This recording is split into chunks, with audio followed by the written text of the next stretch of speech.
Now listen to this. This is mind-boggling. This is just too much. This hadith is too much. As in, it's so powerful. If we were to reflect on it, you should, maybe faint. When Allah loves a slave, He calls on Jibreel. Who's Jibreel? You know who Jibreel is? The greatest of the malaika, as far as Ahl Sunnah wal Jama'ah. The one whom when the Prophet ﷺ saw, he fainted alayhi salatu wasalam, because of his wings had covered the horizon. Jibreel, the angel who's responsible for the most virtuous thing, which is conveying the revelation from Allah to the messengers of Allah. Jibreel, and what do you know about Jibreel? Allah said, whoever is adu, whoever is an enemy to Jibreel, then Allah is the enemy to the disbelievers. Allah defended Jibreel in the Quran. Jibreel, the one who took the Prophet sallallahu alaihi wasallam in Al-Isra al-Mi'raj, in the ascension to the heavens. Jibreel, the malak which we don't know what to say about, because of his honor and his virtue in the sight of Allah. Allah will call on him to share with him the love which He has for you. Allah doesn't need to do this. He could not do this, but Allah likes to do this, so He does it. He says, I love Fulan.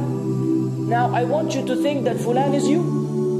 Whatever your name is, Ahmad, Mayroob, whatever your name is. Imagine Allah above the heavens, above the throne, in His greatness and His majesty, which is beyond our human comprehension, calls out to Jibreel to inform him that He loves you.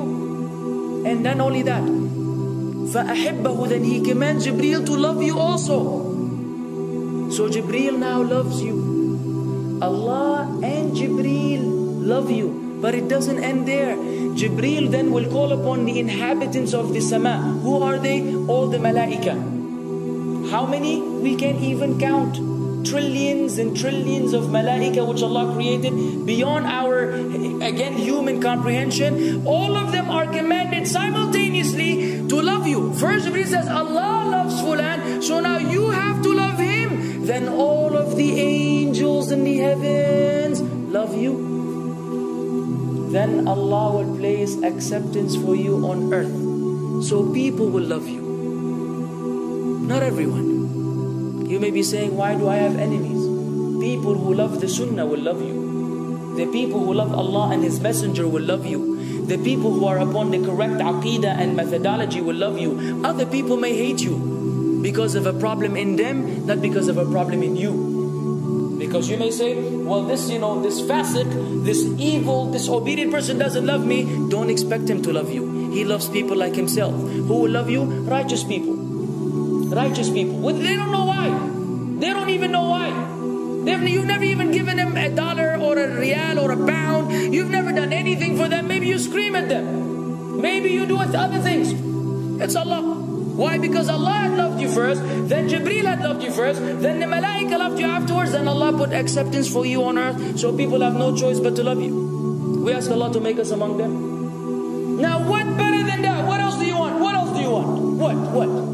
If you're a person whom Allah loves, in every movement you go, you do, you stray, you sleep, whatever you do, you are among those whom Allah loves and Jibreel loves and the angel loves. What else do you want, ya akhi? You're guaranteed success in this life and in the life to come. Guaranteed. No way Allah will punish you. No way. No way Allah will punish someone whom He loves. But the hadith doesn't stop. The hadith has a very saddening continuation, which we should seek refuge with Allah from. وَإِذَا أَبْغَضَ عَبْدًا, and if Allah hates a slave, He also calls on Jibreel. And He informs Jibreel that He hates this person. So He will command Jibreel to hate this person. Then Jibreel will tell the angels to hate this person. Then Allah will put hatred for him on earth. La ilaha illallah. Imagine you walking upon the planet, the face of the earth which Allah created, while Allah hates you, and the angels hate you, and Jibreel hates you, and the righteous people hate you. What a sad state for a human being. And ikhwan, we could be one of those as well.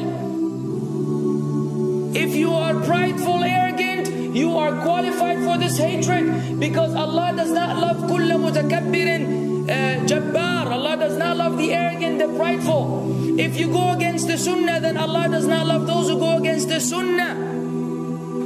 If you don't observe taqwa, and you don't observe ihsan, and you don't observe tawbah and tatahur, then again we are disqualified. If you, many things which we can mention, many things which will bring about Allah's hatred and deprive us of Allah's love. It's a very sensitive situation, meaning right now, you have to be one of these two. Either Allah loves you or He doesn't. But there's always good news, even for those people whom we can be amongst. It's not too late because you're alive. It's not too late because it's Ramadan. It's not too late because you're breathing. Even if you led a life of someone who had attained Allah's hatred, if you were to return to Allah, then Allah will love you and be happier.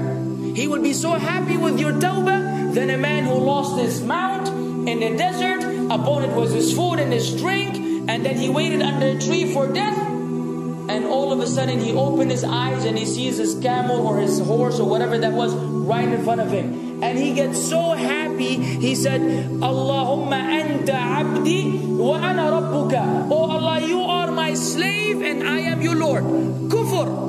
He said a statement of kufr, but the Prophet ﷺ said, أَخْطَأَ مِنْ شِدَّةِ الْفَرَحِ. He made a mistake because he's so happy. You know when you're so happy that you may say things against what you want to say?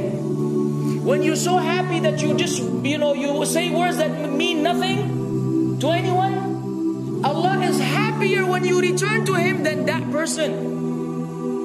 What else do we want? For how long are we going to stay away from Allah? For how long are we going to lead the life of the heedless? For how long are we going to go against the sunnah? What are you waiting for? Death? Death. حتى إذا جاء أحدهم الموت قال رب ارجعون لعلي أعمل صالحا فيما تركت كلا.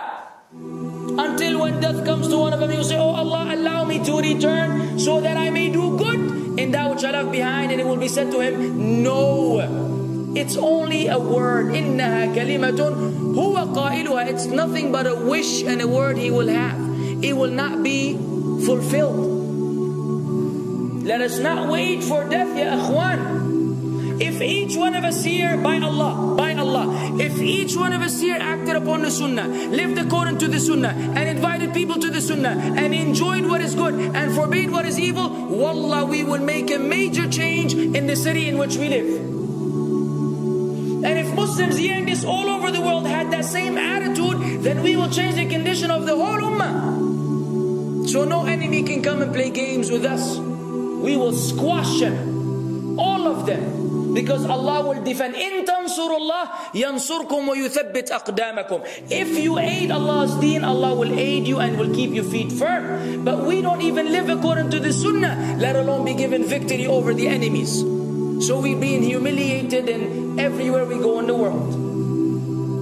So let us make that change. Now that Ramadan is here, now that you've been given this sudden inclination towards good, if we don't succeed, if we don't take advantage of this month, wallahi, we are losers. If Ramadan ends and you are the same way you were before Ramadan began, then one of us is a loser. If we don't return to Allah after Ramadan, then we are losers as well. So tonight, bi'idhnillah, always on our mind, attaining Allah's love, acquiring Allah's love, fetching for the sunnah, and acting upon it whenever we're able to do so.